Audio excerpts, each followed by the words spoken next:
Begitu dilihatnya ke belakang, ternyata itu Mbak Win datang. Kenapa Mbak Har? Yang namanya Mbak Har ini melihat Mbak Win di belakang, ada jiwa di mukanya. Langsung lututnya ini lemas.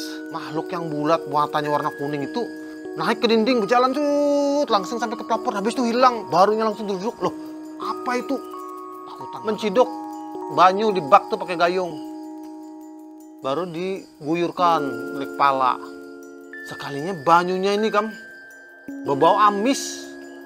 Amisnya itu kayak amis darah. Viral Yang akhir-akhir ini pencemburuan tahu bandar pegunungan yang ada di sekitar kota Mekah Arab Saudi, wilayah ini sudah hijau.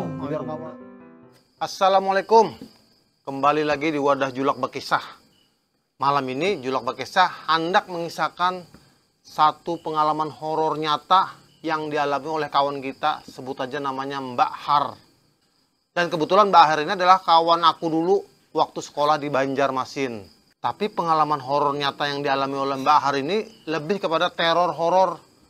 Karena dialaminya itu selama kurun waktu 1 tahun, dari tahun 2022 sampai 2023. Stres kadekam kalau di teror horor selama 1 tahun. Ngeri bener tuh, Pang. Jadi awal ceritanya itu, Mbak Har yang waktu itu tinggal di kota Banjarmasin di tahun 2022 ditawari oleh Pak D-nya, atau malah tepatnya tuh diminta oleh Pak D-nya untuk tinggal di rumah beliau di kota Kalasan, Parak Jogja, di kampung abahnya si Mbak Har ini juga. Singkat cerita, Mbak Har ini menyetujui untuk tinggal di sana.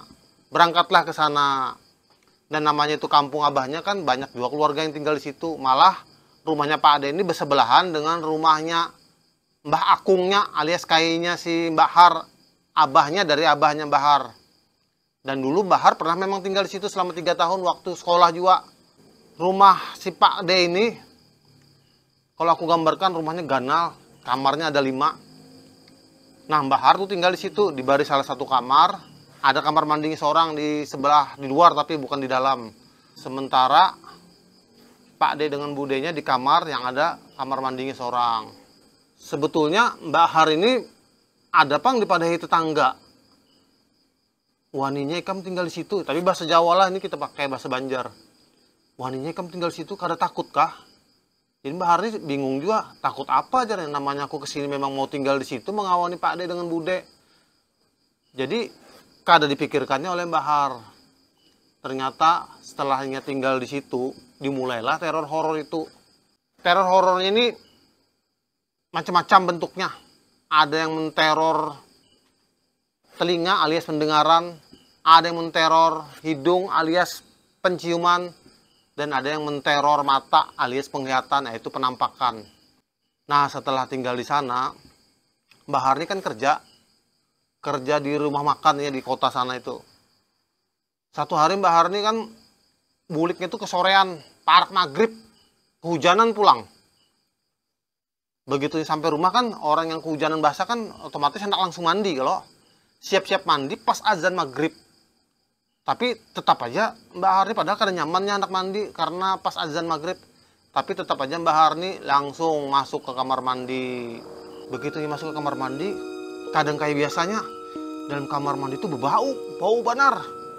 Apa ini? Jarnya Mbak Har, bau apa ini? Biasanya kan ada bau kayak ini. Tapi ya diteruskan aja mandi. Tapi baunya tuh bertambah sengit, bertambah bau, jadi kayak bau busuk. Loh, kenapa ini? Tambah bingung lagi Mbak Har, kenapa jadi bau busuk kayak ini lah di kamar mandi? Ada tikus mati kah? Ada apa kah? Padahal kan ada loh. Akhirnya terus aja nih mandi, menciduk banyu di bak tuh pakai gayung. Baru diguyurkan oleh kepala. Sekalinya banyunya ini kan berbau amis. Amisnya tuh kayak amis darah. Anak muntah sampai si Mbak Har nih.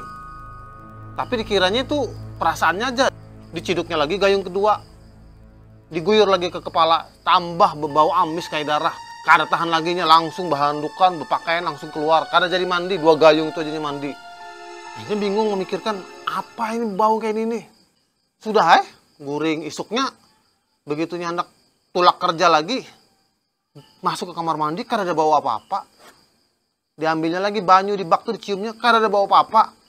Nah itunya heran, tapi kada ada berkisah-kisah itu. Jadi itu teror yang dialami yang berhubungan dengan penciuman. Hari berikutnya pas begawi buliknya malam, bulik jam 10 malam, mandi, habis itu siap-siap hendak guring. Begitu hendak guring sekitar jam 11-an tuh didengarnya bunyi suara kayak orang main wayang tuh, nah kayak ada orang nyetel radio, bunyi suara orang main wayang kulit gitu, nah musiknya mengalun. Mendengar jelas sih nih Mbak Har ini. Jarnya nih siapa yang menyetel radio malam-malam kayak ini? Oh mungkin anak kos di belakang sana aja. Di belakang sana tuh ada rumah Pak RT, dikoskan. Agak jauh tapi kedengaran suaranya, oh mungkin anak kos. Habis itu kada suara kada suara wayang lagi yang kedengaran, suara bebinian menangis. Bingung Mbak Har nih, loh ada bebinian menangis, kenapa anak-anak nih, anak kos nih, kenapa jadi ada menangis segala? Habis itu menangis itu berubah jadi suara ketawa. Ketawa ngeri itu Pang. Tapi Mbak Har nih kadang menaruh prasangka bahwa itu tuh suara-suara dari suara gaib, kada dikiranya anak-anak kos itu. Karena anak-anak kos ini memang lah namanya anak muda aja, sampai malam sampai jam 12-an itu. Suara ketawa awalnya jauh sampai beparak di belakang. Di kamar itu kan ada jendela, kayak di bawah jendela tuh ketawanya. Didengarinya terus. Akhirnya Inya kada takut, dibiarkannya aja, akhirnya teguring. Isuk paginya Inya keluar ke belakang rumah, ketemu tetangga. Nanyanya, Mbak, anak-anak kos itu tadi malam kenapa lah ribut betul? Menyetel wayang lah, ketawa-ketawaan lah. Mbak yang tetangganya itu pada anak kos yang mana? Itu yang di rumah Pak RT. Loh Mbak, itu sudah sebulan yang lalu keluar, itu kosong sekarang. Loh masa? Iya. Jadi tadi malam yang kudengar suara apa? Bilangnya. Nah, udah tahu Mbak, bilangnya si tetangganya kan. Jadi itu yang berhubungan dengan pendengaran. Nah ini yang lebih ngerinya lagi. Satu hari Mbak Har ini kan suka masak orangnya. Jadinya waktu itu mencoba masak wadai sari India. Ini anak penjualan rencananya. Begitu selesai mengolah, diantarinya ke rumah sebelah yang di wadah Mbak Akungnya, yang itu meninggali sepupunya dengan bininya, dengan anak-anaknya. Sebelahnya langsung masuk, mengetok-ketok, permisi, karena ada yang membukai. Akhirnya dibukanya, pintu itu terbuka. Tapi namanya keluarga biasa akrab kan masuk kayaknya. Permisi aja karena ada suara, bukanya pintu masuknya. Manaan orang ini kok kosong rumah. Akhirnya ini membawa wadahnya tuh masuknya ke ruang tengah, ke ruang makan, ada meja makan kan ditaruhnya di situ biar kena jangan sambil didinginkan.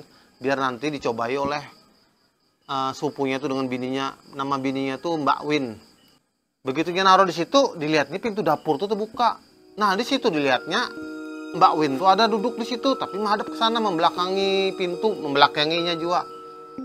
Akhirnya ditegurnya, Mbak ngapain di dapur? Diam aja karena ada menyahuti yang namanya Mbak Win di situ.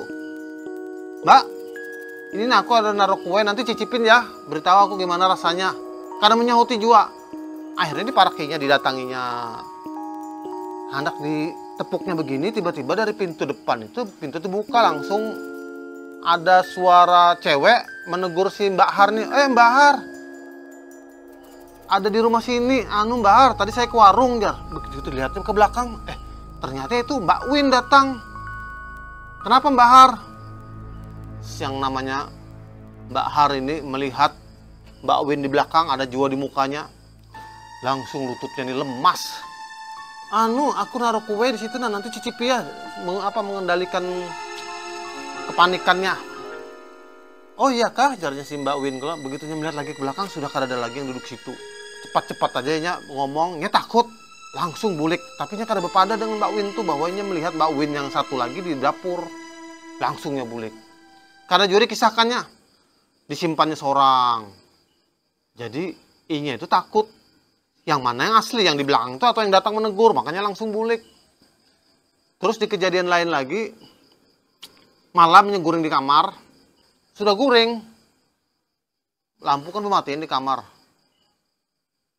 Terbangun ninya, terbangun karena bunyi kucing tuh mengeong-ngeong terus, guring laginya mengeong-ngeong terus. Akhirnya terbangun ninya, sekalinya ada kucing di bawah batisnya itu, memang ada peliharaan kucing di rumah tuh, ada 4, tapi yang di bawah batisnya pas guring itu ada 1 kucing yang mencium-cium tapi kadang menggigit. Terbangunnya, oh kucing ini dasar orang guring diganggu, diturunkannya ke bawah ranjang. Guring lagi, naik lagi kucing tuh ke batisnya. Diturunkannya lagi, naik lagi mengyang-nyang. Kenapa ini? Begitu dilihatinya lagi, turunkannya lagi kan karena guring jadinya kan terganggu. Dilihatinya sekali di ujung ranjangnya di bawah batis yang sebelah kanan itulah yang parak dinding. Inya melihat ada sesuatu yang bentuknya bulat kayak ini lah. Warna hitam. Terus ada matanya dua kuning menyala kayak kucing, tapi bentuknya bulat lain kayak kucing. Tepuk kawannya melihat itu, apa inilah sambil berpikir, kada takutannya. Apa ini yang kulihat inilah? Lain kucing ini. Matanya menyala dua melihatinya. Dilihatinya baik-baik. Kada guringnya melihati. Tiba-tiba makhluk yang bulat matanya warna kuning itu naik ke dinding berjalan langsung sampai ke pelapor. Habis itu hilang. Barunya langsung duduk. Loh, apa itu? Takutan banernya. Apa itu tadi jadi yang dilihatnya kalau? Dilihatnya ke atap tuh kada ada bolong kada dapat tapi hilang. Nyata banernya melihat itu kam. Takutannya. Akhirnya ke belakang. Wudu, sholat segala. Tapi nya itu pang, inya tuh kada mau mengisahkan ke orang rumah karena empat tinggal di situ kada nyaman kalau. Tapi itu selama 1 tahun tuh banyak teror. Ini yang kukisahkan ini sebagian aja. Banyak teror yang terjadi. Sampai akhirnya tahun 2023 inya pindah akhirnya. Umpat lakinya ke Tangerang. Jadi itu pang setahun penuh inya teror. Banyak teror-teror kecil itu macam-macam tuh banyak. Dan inya tuh kada mau mengisahkan sampai wah ini dikisahkannya ke kita. Kukisahkan lagi ke Ikam karena mengizinkan untuk kisahkan. Jadi kayak apa menurut Bubun Ikam? Kisahnya ini teror horor selama 1 tahun nih. Kalau Bubun Ikam mengalami kayak ini tahan kada? Bisa menahani selama 1 tahun. Sampai di sini dulu kisah dari Wadah Julak Berkisah. Kalau Bubun Ikam ada kisah, silahkan kirim ke kita atau datang ke sini. Kita berkisahan, beramian aja. Terima kasih sudah memperhatikan video ini sampai habis. Wassalam.